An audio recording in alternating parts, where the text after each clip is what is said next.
உயிரை பணயம் வைத்து வேலை செய்யும் தூய்மை பணியாளர்களின் கோரிக்கைக்கு முதலமைச்சர் செவிசாய்க்க வேண்டும் என வலியுறுத்தியுள்ள பிரேமலதா, கேப்டனுக்கு நிகர் கேப்டன் மட்டும்தான், அவர் இடத்தை யார் நினைத்தாலும் பிடிக்க முடியாது என விஜயை மறைமுகமாக குறிப்பிட்டு தெரிவித்துள்ளார். அவங்க கேட்கறது ரெண்டு தான். ஒன்று, அவங்க ஒர்க் பண்ணுறத பெர்மனன்ட் ஜாப் ஆக்கணும். இன்னொன்று, பழைய ஊதியமே அவங்களுக்கு தரணும். இது ரெண்டு தான் அவங்க எதிர்பார்க்குறாங்க.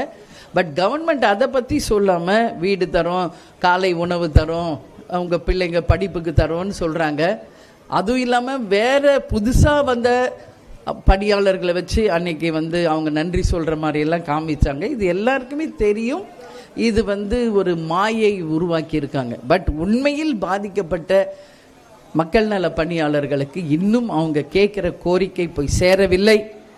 முதலமைச்சர் அவர்கள் அவர் பக்கம் செவிசாய்த்து அவங்க கோரிக்கையை நிறைவேற்ற வேண்டும் என்று தலைமை கழகம் சார்பாக கேப்டன் பிறந்தநாளை முட்டு நான் அவங்களுக்காக கோரிக்கை வைக்கிறோம். எங்களுக்கென்று ஒரு கட்சி இருக்கு, எங்களுக்கென்று ஒரு அமைப்பு இருக்கு, எங்களுக்கென்று எங்களுடைய மாவட்ட செயலாளர்கள், நிர்வாகிகள், தொண்டர்கள், லட்சக்கணக்கான பேர் தமிழ்நாடு முழுக்க இருக்கிறார்கள்.